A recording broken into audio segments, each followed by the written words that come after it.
दोस्तों लाइफ अगर ताला है तो चाबी क्या है? मुझे लगता है कि चाबी अगर लाइफ की खोजनी है तो वो है सेल्फ कॉन्फिडेंस। क्योंकि हमें जितना ज़्यादा सेल्फ कॉन्फिडेंस होता है, लाइफ के ताले को, वो कॉम्प्लेक्सिटीज़ को हम उतनी आसानी से शायद सॉल्व कर पाते हैं। सेल्फ कॉन्फिडेंस पे हमने अगर बात करें तो गूगल पे बहुत कुछ ज्ञान है और बहुत सारी किताबें अवेलेबल हैं। मैं इस वीडियो से मैं किसी और डायरेक्शन में लेके जाना चाहता हूँ। सेल्फ कॉन्फिडेंस को थोड़ा समझना चाहते हैं कि एग्जैक्टली क्या है। सो अगर मान लीजिए कि एक वुडन प्लैंक है जो कि 3 फीट चौड़ा और 10 फीट लंबा है और मुझे उस पर दौड़ना है। वो ज़मीन पे कहीं रखा हुआ वुडन प्लैंक मेरे लिए कितना कठिन होगा? शायद कुछ भी नहीं। अगर मेरे पाँव तंदुरुस्त हैं तो दौड़ने में तो कोई दिक्कत नहीं, क्योंकि वुडन प्लैंक है, 3 फीट चौड़ा है, 10 फुट लंबा है।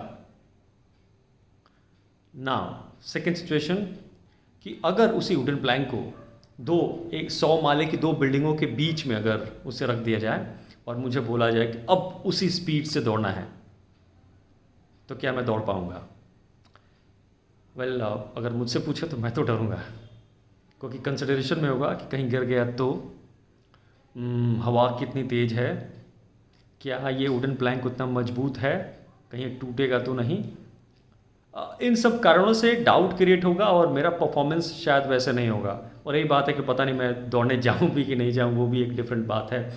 तो सेम सिचुएशन दौड़ना ही है, लेकिन बस उसकी कॉन्टेक्स्ट बदल जाता है तो परफॉर्मेंस डिफरेंस हो गया मेरा। यहाँ सेल्फ कॉन्फिडेंस बिल्कुल सही था लेकिन वहाँ नहीं रहा। कितनी बार कॉर्पोरेट में होता है, हम किसी मीटिंग में प्रेजेंटेशन की तैयारी कर रहे हैं और अपने हिसाब से बिल्कुल तैयारी है, घर पे मैंने मिरर पे प्रैक्टिस किया या फिर जिस भी रूप से किया, और जब बात आती है प्रेजेंटेशन देने की तो शायद कितनी बार वैसा नहीं हो पाता, क्योंकि कॉन्टेक्स्ट चेंज हो गया। वो कॉन्टेक्स्ट हम घर पे नहीं बना पाए। याद आती है मुझे हर्षा भोगले की बात। वो बताते हैं 99 के क्रिकेट वर्ल्ड कप फाइनल का केस की, जहाँ पर वसीम अकरम उनसे बात कर रहे थे कि यार यहाँ पर तो पाकिस्तान के सभी लोग यहाँ पर आए हैं, पता नहीं अगर वैसा नहीं हुआ जैसा हम चाह रहे हैं तो क्या होगा। एंड वी नो दैट की रिज़ल्ट क्या हुआ। पाकिस्तान 136 ऑल आउट हो गई थी। It was very it became very easy for Australia. तो बात है, वो डर गए थे कि ऐसा होगा तो क्या करेंगे। तो उनके लिए वुडन प्लैंक ऑलरेडी उस 100 माले बिल्डिंग की तरह ही हो गया था कि वहाँ पर अब गिर गए तो क्या होगा। वो कॉन्फिडेंस कैरी नहीं कर पाए। मैं एक और एग्जांपल देना चाहता हूँ यहाँ पे इयान मॉर्गन का। इयान मॉर्गन बड़ी इंटरेस्टिंग एक बात उनकी मैंने पढ़ी थी। पैडी अपटन की किताब है द बेयरफुट कोच कि इयान मॉर्गन जब खेलने जाते हैं तो ही नोज़ कि उनका विकेट कितना इंपॉर्टेंट है उनकी टीम के लिए।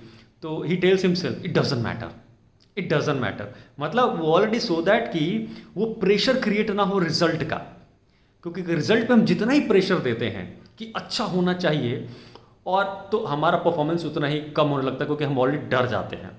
तो what he does, he says कि it doesn't matter, so that मैं रिजल्ट ना देखूँ, डजंट मैटर। अपने आप को थोड़ा सा रिलैक्स करने के लिए, so that he can chilled out and relax and और बढ़िया से खेल सकते हैं। It doesn't matter.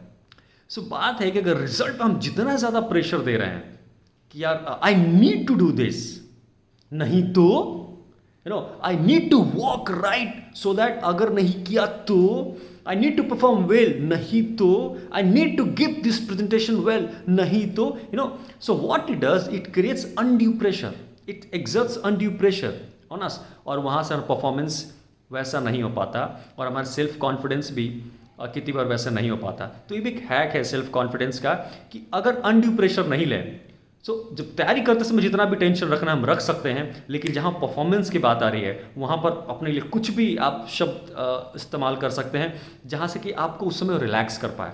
May be it doesn't matter, जिस तरह से इयान मॉर्गन कहते हैं, या कुछ अपने शब्द, relax, relax, tell yourself relax, और शायद वो आपके लिए काम कर पाए, क्योंकि हमारा परफॉर्मेंस लोग वहीं देखते हैं, एरिना वही है हमारा।